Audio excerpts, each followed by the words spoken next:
we invite you to just relax, close your eyes, rest in the presence, and hold space.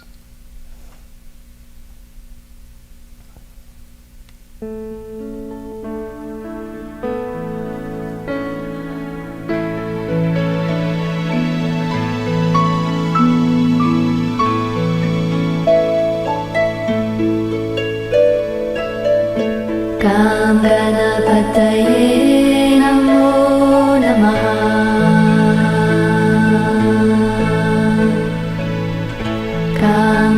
Ganapataye Namo Namaha.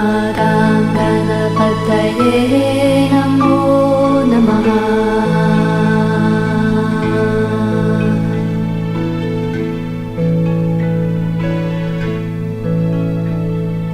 Jai Ganesha Gananatha Dayaniti Sakala Vignakara Dhura Hamare.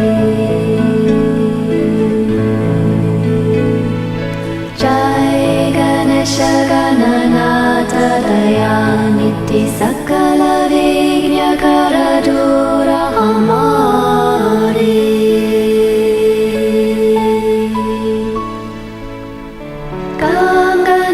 Ganapataye Namo Namaha. Ganapataye Namo Namaha. Ganapataye Namo Namaha. Ganapataye Namo Namaha.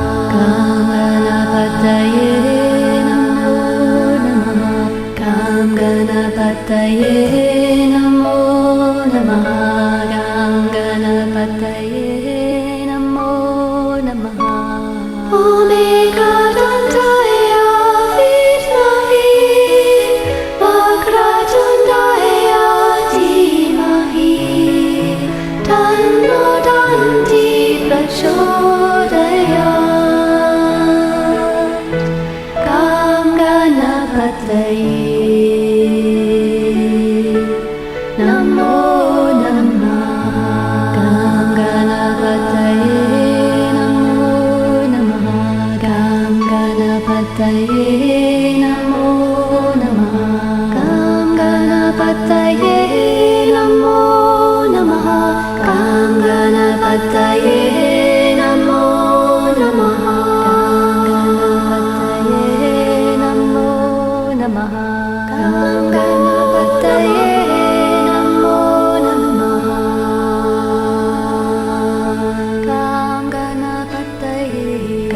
Ganapataye Namo Namaha. Jai Ganesha Gananatha Dayaniti Sakala Vignakara Dhura Hamare.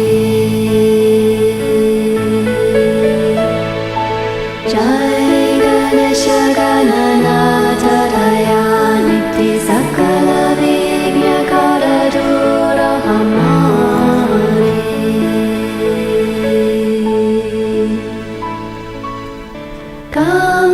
Ganapataye Namo Namaha.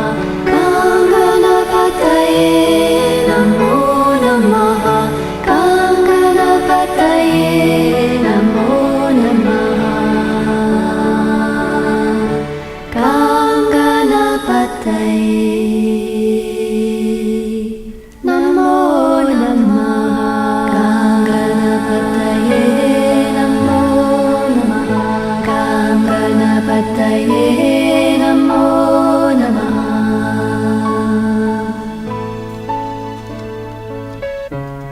Om Vakratundaya Mahakaya Suryakoti Samaprabha Nirvigyam Kuru Me Deva Sara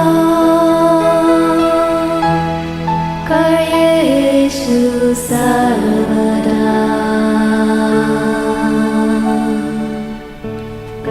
Ganapataye Namo Namaha. Ganapataye Namo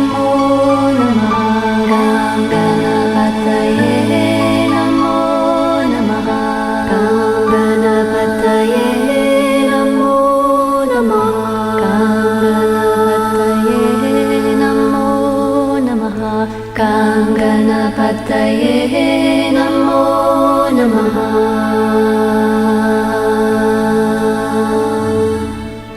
Gam Ganapataye Namo Namaha. Gam Ganapataye Namo Namaha.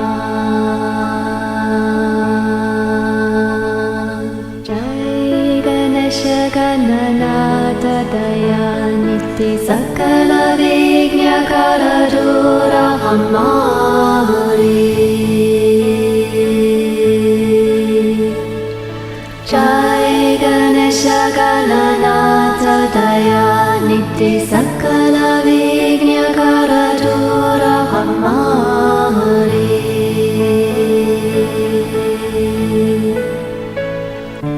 Gam Ganapataye Namo Namaha. Gam Ganapataye Namo Namaha. Gam Ganapataye Namo Namaha. Gam Ganapataye Namo Namaha.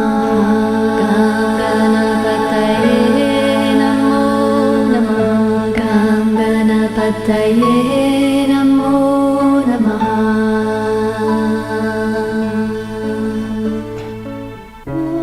Suklam Bharadram Vishnu Sasivarnam Chaturbhujam Prasannavadanam Dhyaye Sarvavignyopashantaye.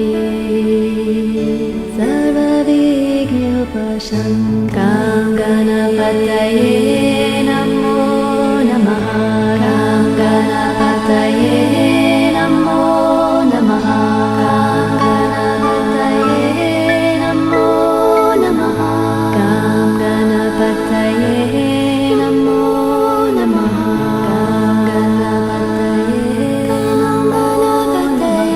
Gam Ganapataye Namo Namaha.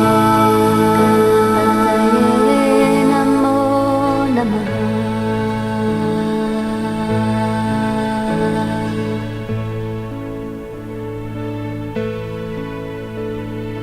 Jai Ganesha Gananata Dayaniti Sakala Vigna Karadura Hamari.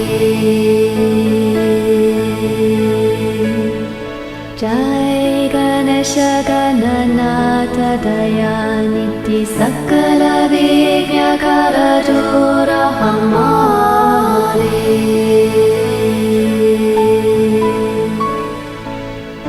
Gam Ganapataye Namo Namaha. Gam Ganapataye Namo Namaha. Gam Ganapataye Namo Namaha. Gam Ganapataye Namo Namaha. Gam Ganapataye Namo Namaha. Gam Ganapataye Namo Namaha.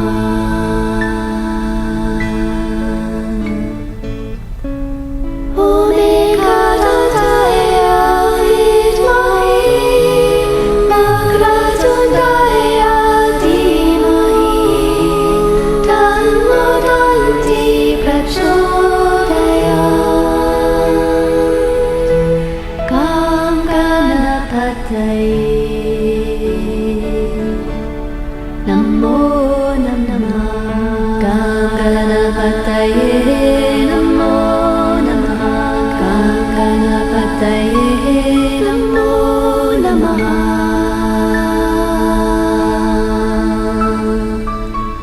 Gam Ganapataye Namo Namaha. Namo Namaha. Namo Namaha. Namo Namaha.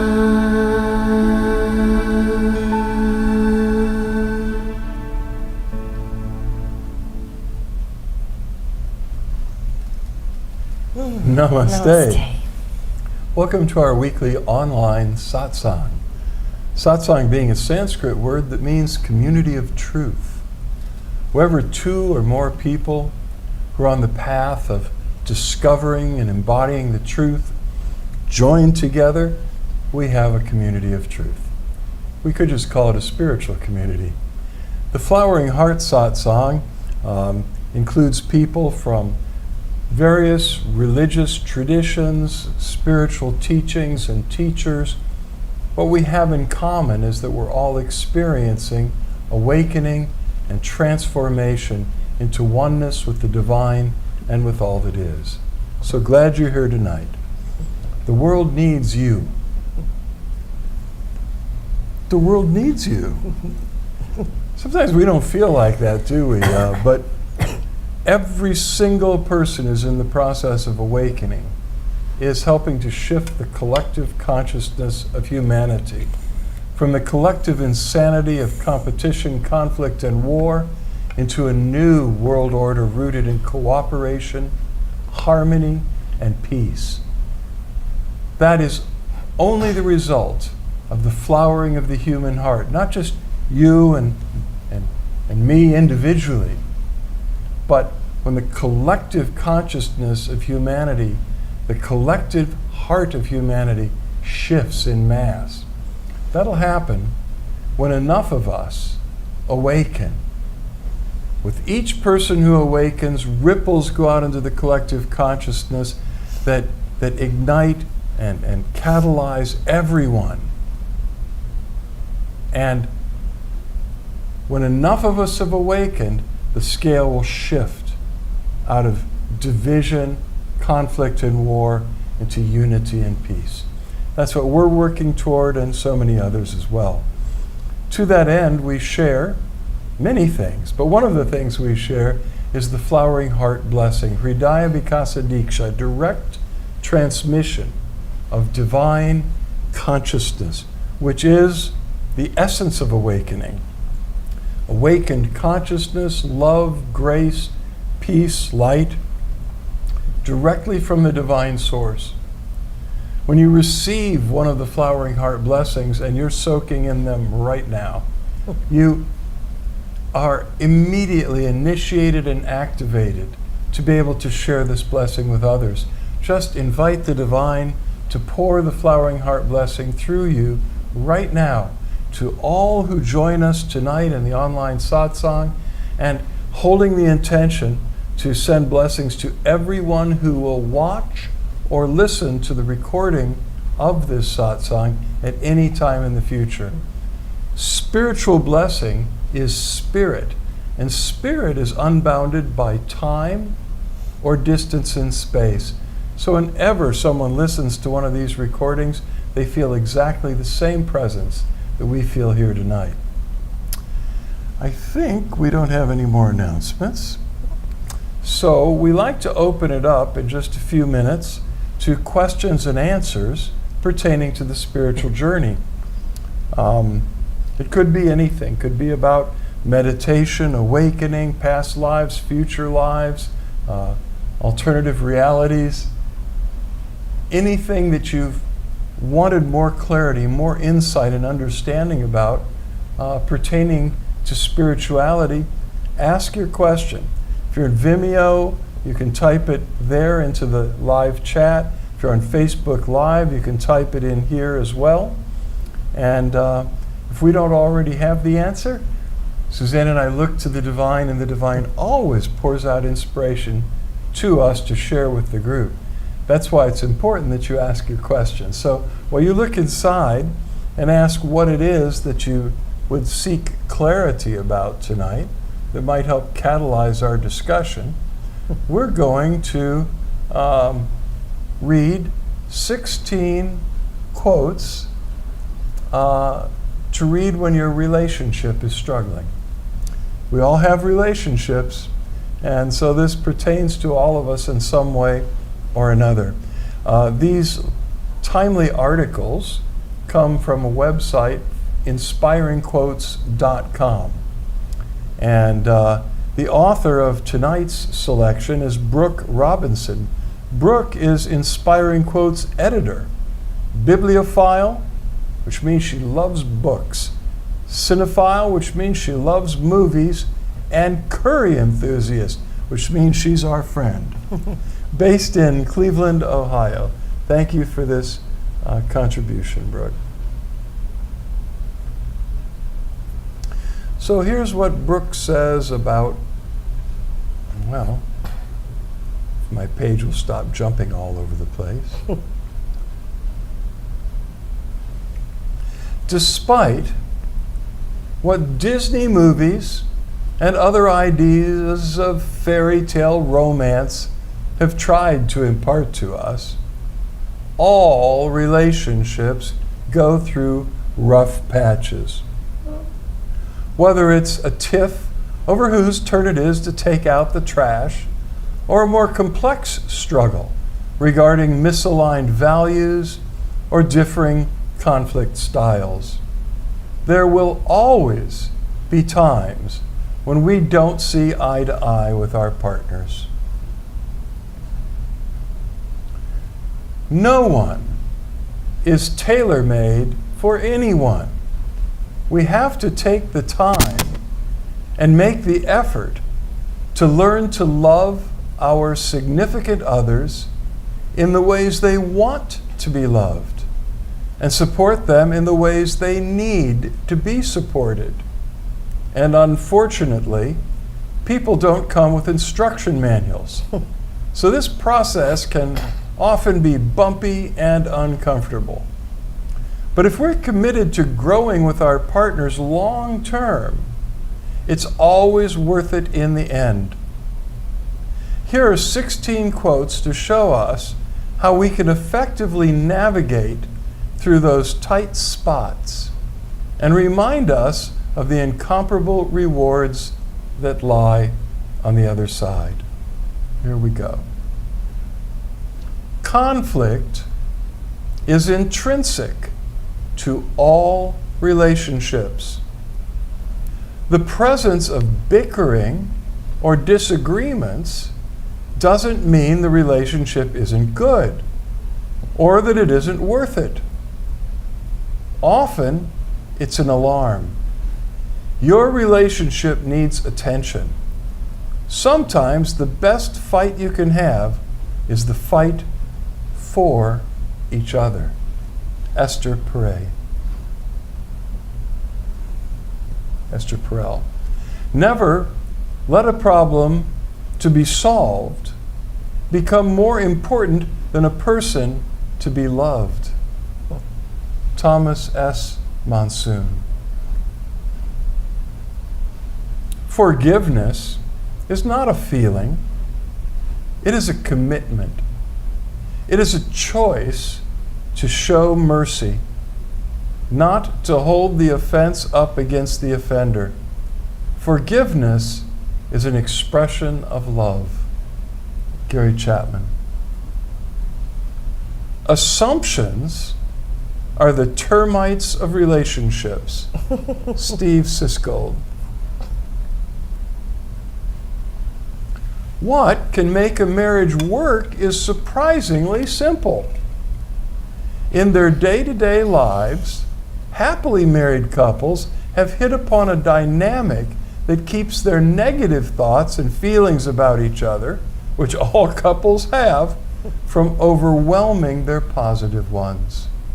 John M. Gottman and Nam Silver. Love doesn't just sit there like a stone. It has to be made like bread, remade all the time, made new. Ursula K. Le Guin. The more reliable and consistent we are in our follow-through on commitments and our relationship repair work, the deeper trust grows.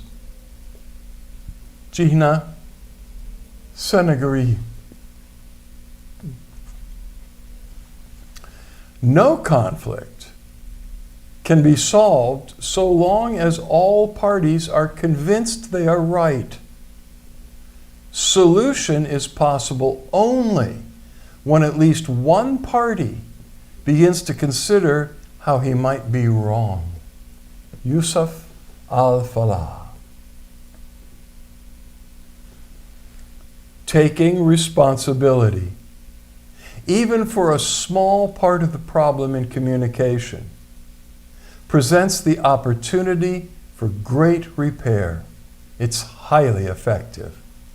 Jeff Gottman, Julie Gottman, Doug Abrams, and Rachel Carlton Abrams. It's a lot for a little quote. Two married couples weighing in. No one can dance with a partner and not touch each other's raw spots. We must know what these raw spots are and be able to speak about them in a way that pulls our partner closer to us. Sue Johnson. Usually, if you address things that are bothering you from the get-go and receive a positive response, your whole demeanor will change. Worries and fears surface more when you are not communicating your concerns and are letting things build up. Amir Levine. Most people think of love as a feeling, but love is not so much a feeling as a way of being present. David Rico. Over time, with training and practice, we can change our responses. We can shift from being reactive individuals to being proactive teammates who, in cooperation with our partner, intentionally shape the transaction between us. In your close relationships, urgency is your enemy and breath is your friend. Terrence Real. The most important thing in communication is hearing what isn't said. Who is that? Oops. That was Peter Drucker. No one changes unless they want to. Not if you beg them, not if you shame them, not if you use reason, emotion, or tough love. There's only one thing that makes someone change: their own realization that they need to do it. And there's only one time it will happen: when they decide they're ready. Lori Deskiny. I'm mispronouncing all these names, but tricky. They don't need to know your side of the story. And you don't need the last word. Seek healing, and you'll find peace in not proving your point. Morgan Richard Olivier. Those are some pretty good things. And they apply, I think, just as well to deep friendships as to long-term relationships with significant others. Some good lessons there. Okay.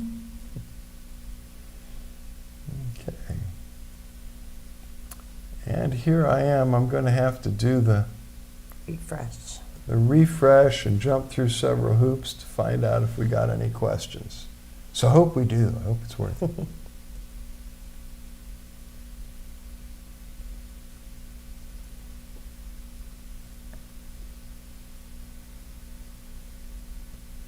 Yep. Okay. Chris Seitz. Chris, okay. First we have 3 repetitive comments from me because they don't show when I post them. Oh. Okay, sorry. Michael Christopher says, "Happy birthday, Eve, Michael." Well, thank you so much, Michael. Chris says, my first time here. Well, welcome, Chris. Glad you're with us tonight. Stacy is replying. And Jennifer Singletary. Chris cites something about the relationship quotes.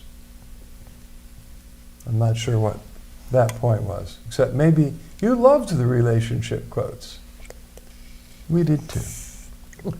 And Michael Christopher writes, the Gottmans are amazing.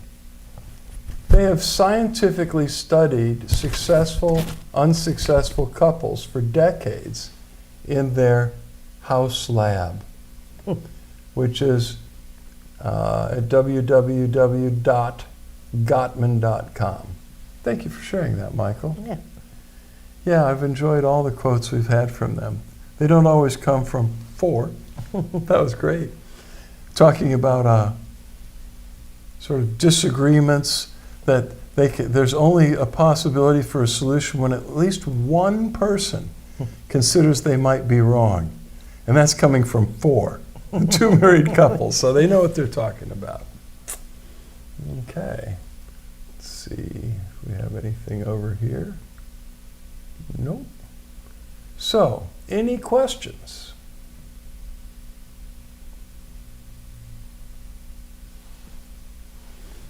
I guess I won't know without hitting refresh again and jumping. I really don't know what's the deal. There's got to be a setting. No, I don't want to talk about what it might be on the air. Old laptop, new operating systems and software are constantly upgrading. It doesn't always pay attention to the older versions. That's my guess. Okay, let's see what we've got.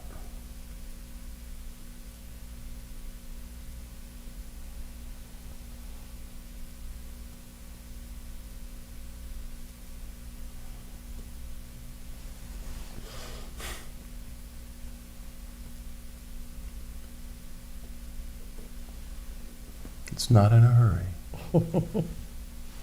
Urgency is your enemy. Breath is your friend. Breathe.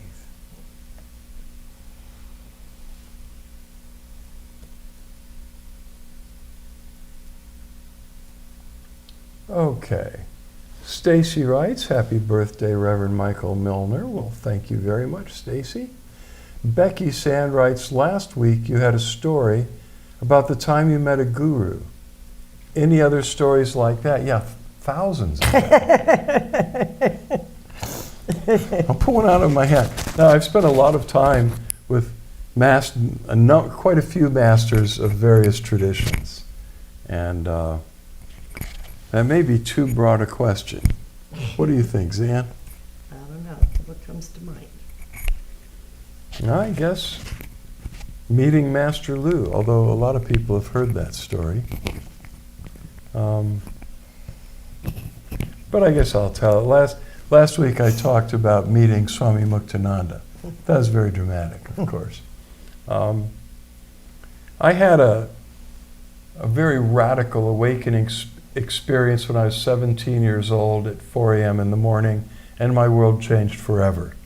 The past, the present, and the future all melted into this instant. Time stopped for me, and I saw past, present, and future. The light saw so much that I had no understanding of, all in a fraction of a second. I experienced myself as being everyone, from Christ to Adolf Hitler. But I also experienced many, many of my own lifetimes. Not just remembered them, but I went through the entire lifetime. So I had hundreds and hundreds of years of experience in less than a second at exactly 4 a.m., which demanded some answers.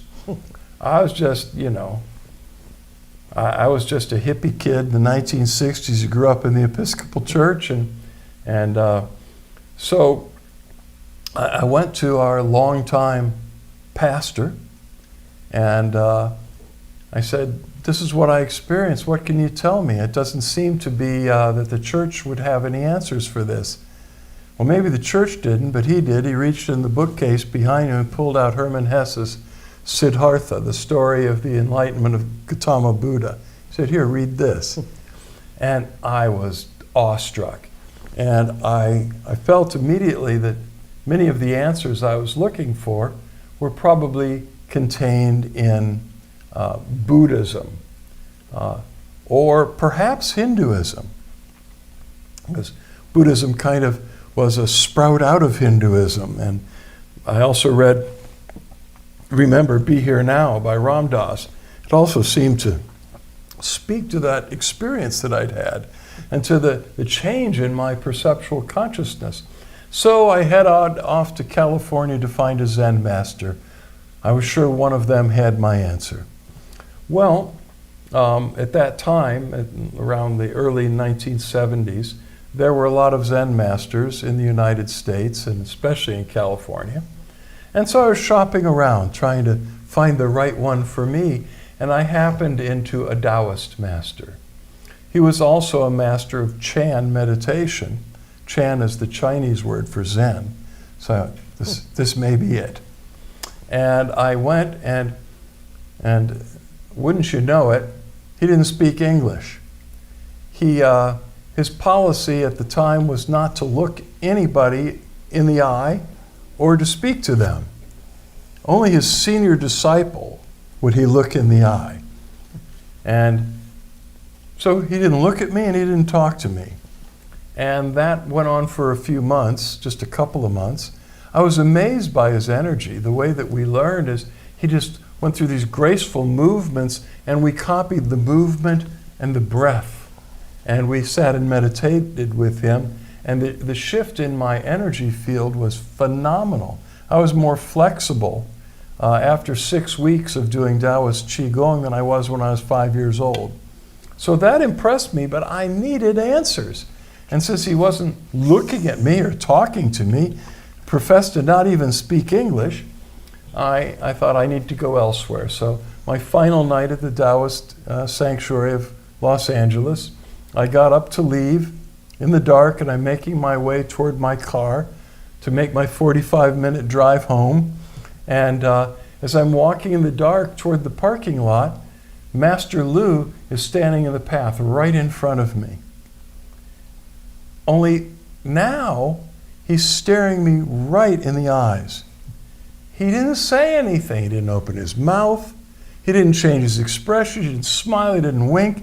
He just looked directly into my eyes, and his eyes lit up, and light came out of his eyes into my eyes, and he spoke on the inside of me and said, "Okay, boy, you want to learn? I teach you. You come back, I teach you." I heard all of that in perfect Chinese broken English. And yet, he didn't open his mouth. He didn't make a sound. His expression didn't change. I was hearing all that on the inside. And then he just turned around in the dark and walked away. Well, as you can imagine, I started coming back. And the rest is history. And Master Lu is the master of my early years in awakening, and I continued to learn from him all through his life, and I'm still learning from him. So there's a picture and a story. And I'm going to have to hit renew again. I'll try to figure this out. I may need to change the laptop I'm using for this. We'll see.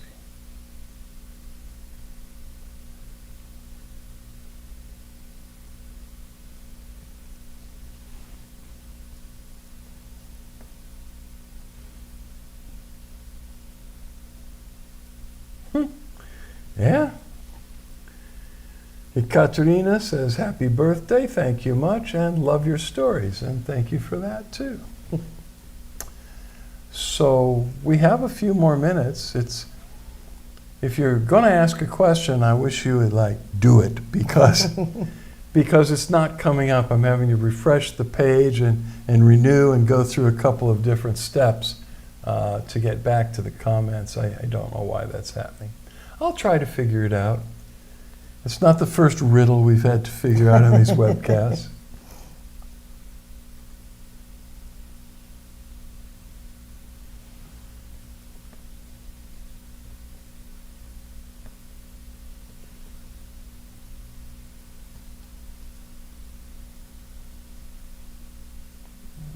Okay.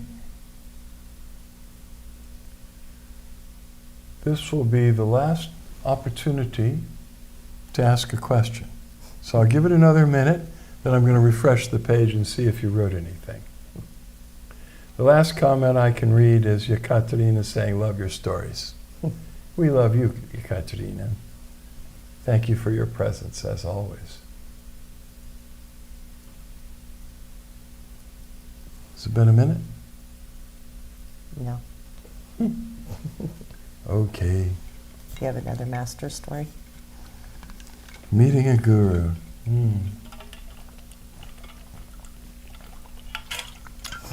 Well, I met the previous incarnation of Kalu Rinpoche, who was an enlightened Tibetan monk and the head of the Vajrayana sect of Tibetan Buddhism when he first came to the United States. And I listened to a discourse at the Buddhist Center in LA on his particular school.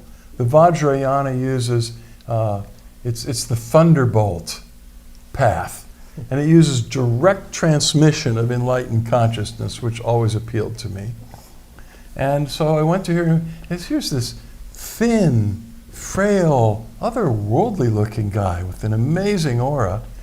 And I couldn't understand the Tibetan he was speaking, but his voice sounded like chirping birds. It was amazing.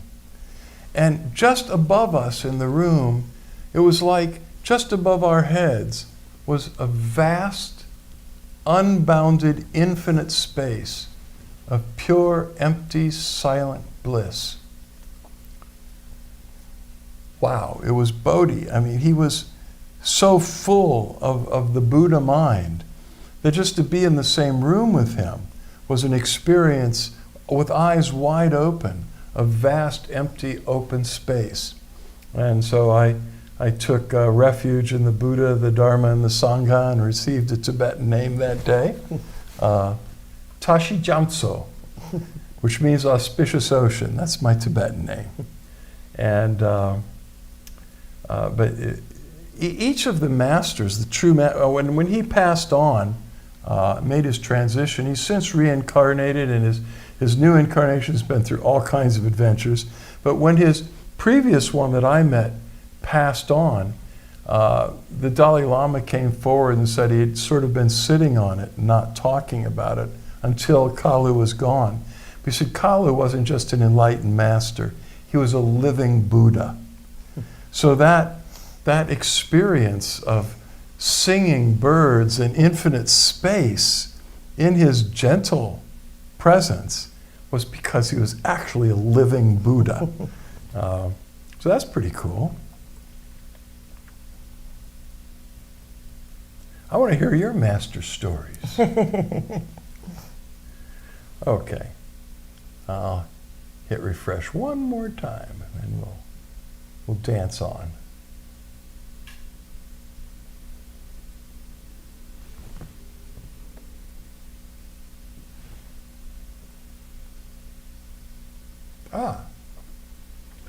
Becky writes, I'm in the beginning of my spiritual journey and learning about energy.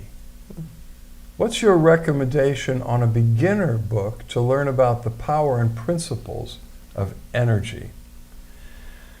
Well, that's an interesting question because I don't really recommend books to learn about energy. It's a matter of experience, to spend time with people that are working with spiritual energy.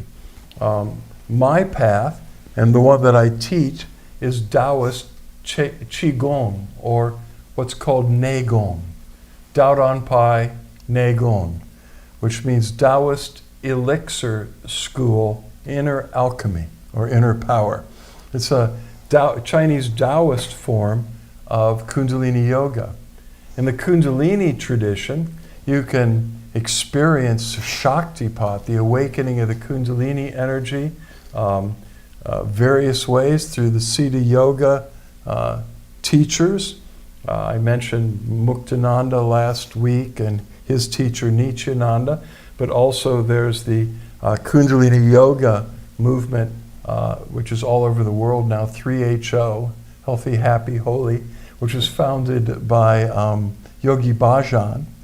And but as far as books, I mean, a book is written to speak to your mind with concepts. And these energies we're talking about are a direct experience of your spirit and soul and your physical body. It's definitely not cerebral. It's totally experiential and intuitive, although it's very powerful. When you the spiritual energies begin to awaken, there's no denying it. In the sort of Qigong tradition, I like a book, The Root of Chinese Qigong by Yang Jung Ming. It really gives basic teaching about what Qigong is about and how the energy is cultivated and kind of what to expect. Montauk Chia, Chinese Taoist master, has written some wonderful books about Qigong. In the Hindu tradition, there are just jillions of books. So I think you need to just sort of let your heart lead you. When I was in my early 20s, I was working with abused kids, 0 to 6-year-olds, and it was a very stressful job.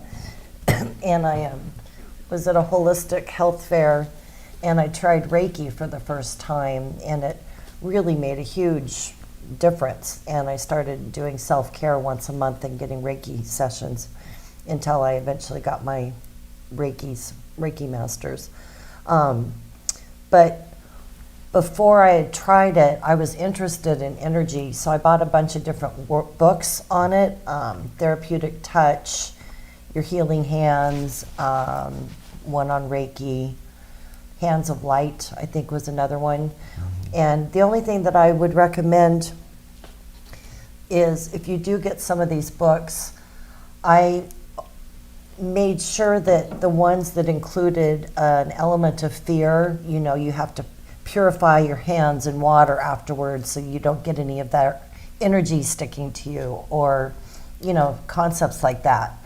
I would just recommend that if you find something that interests you, make sure it's coming from the heart and love, not fear or control.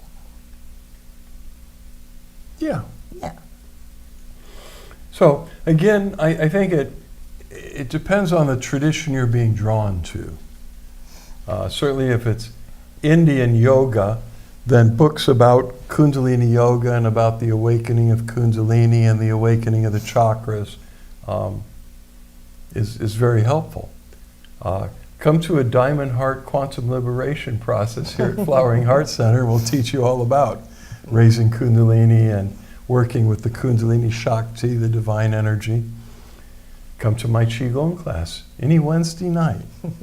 I've been teaching it over 50 years, and I love the way that Taoist Qigong and meditation deals with the Kundalini, which I could go on at some length about, but I'm not going to do it here tonight.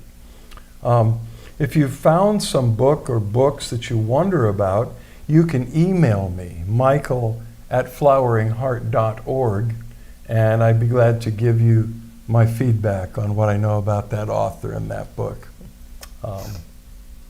So, there you go. And that is it for our questions and comments this evening. So, if you would, go ahead and close your eyes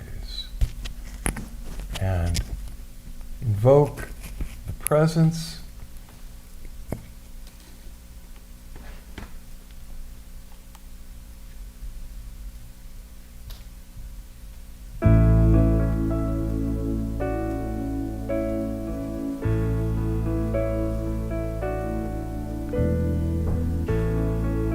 the great Sufi mystic Rumi said, "You are not a drop of the ocean of God. You are the entire ocean in a drop." And that's so true. The fullness of the divine Godhead dwells within you, and you within it. In the divine we live and move and have our being, and the divine in all of its fullness dwells within us. There has never been any separation or distance between you and the divine, or you would instantly cease to exist, for we are all emanations, manifestations that proceed forth from the divine presence and are sustained in existence by the divine presence. Religion, in its not so great moments, has taught people there's a great separation between you and God. That is a construct of the mind. Feelings of duality, separation, division. This is a veil that the mind creates to make it seem as though God is absent or far away, when in truth, you are at your deepest center already one with God. And this divine loves you exactly as you are, unconditionally, no strings attached. It is all unconditional love. It is all knowing, all wise, and all powerful. And it loves you. It yearns to free you from suffering and from the illusion of separate existence. Just invite the divine to flood you with light, to dissolve the veil that the mind has created, that you may experience your spirit filled with the light and the presence of the divine itself. That's enlightenment.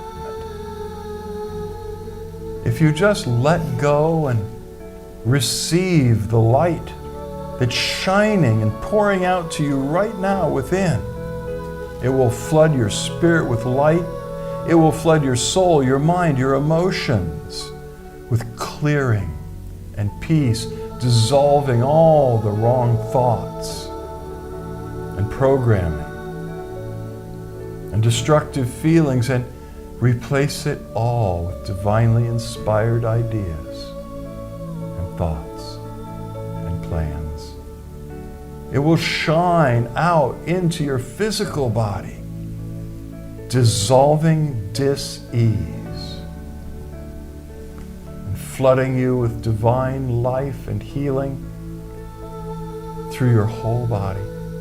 It will shine out into your relationships to make them right, to heal them, and shine out through your life into the world to catalyze everyone who comes near you with the grace of awakening. The divine already knows what you need and has all the power, all the knowledge, all the love to transmit it to you. So just let go and receive the flowering heart blessing as it pours out to you everything you need to be transformed.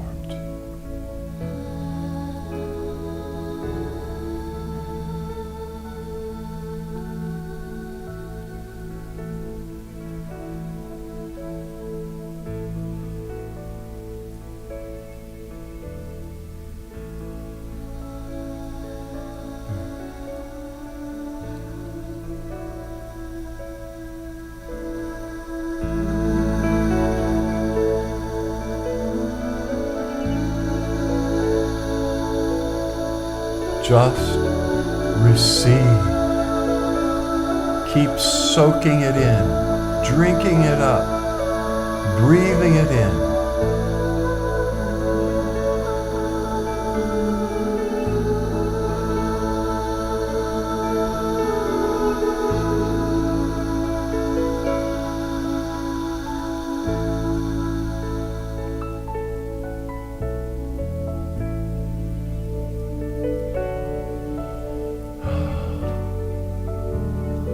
Imagine us sitting together in a blessing circle.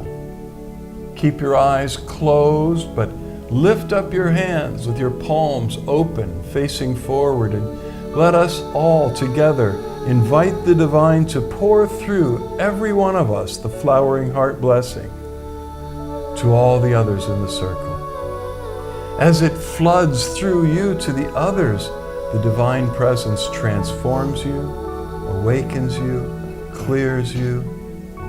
Truly, it is more blessed to give blessing than to receive, but it's all good. Just let it flow through you. And receive what is coming to you through all the others in the circle.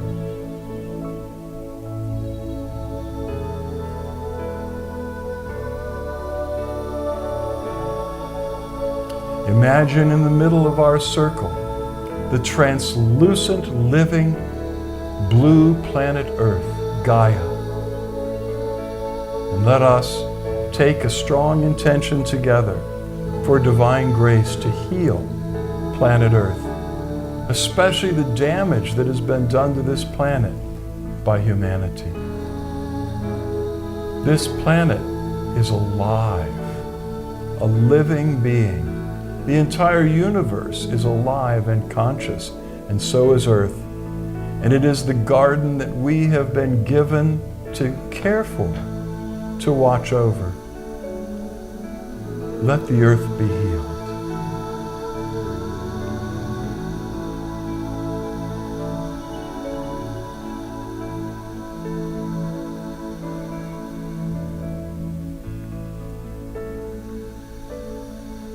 Let us invite the divine to bring healing to the skies, to the air, to the waters, to the lands, and to all living beings sharing planet Earth with us.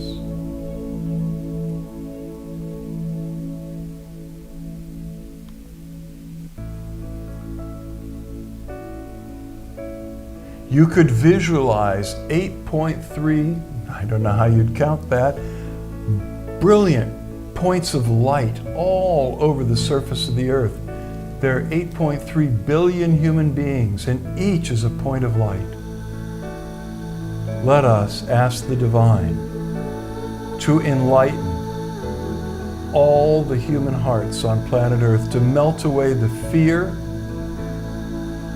to melt away the anger, the hatred, and the violence, to melt humanity together into one heart, one love, one consciousness, to bring an end to all war and harm, to fill the earth with the knowledge of the glory of the presence of God.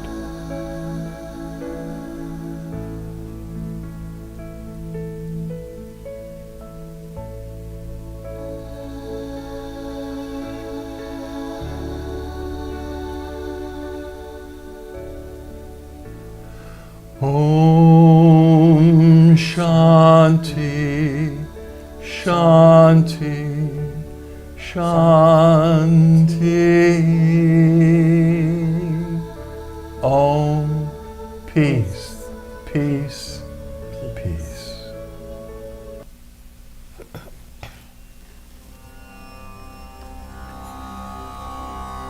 And now, you can rest your hands in your lap and open your eyes and begin to make direct eye contact with Suzanne and or me. Just keep gazing at least one of our eyes as the light meditation begins. During the light meditation, Suzanne and I are filled with oceans of love, light, and grace for you from the divine. It pours through every fiber of our being to you, especially through our eyes, the windows of the soul. Just keep looking. Relax and receive. And the divine light shines out through our eyes, in through your eyes, into your spiritual heart of hearts, causing the light of awakening and the fire of divine love to burn brighter and brighter within you. And all you need to do is keep looking and receive.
close your eyes. Meditate for a few more minutes with us as the grace settles.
Keep meditating as long as you like, or find a place nearby to lie down in Shavasana.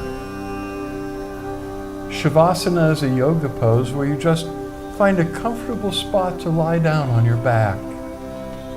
With your eyes closed, your arms loosely at your sides with your palms open and turned upward.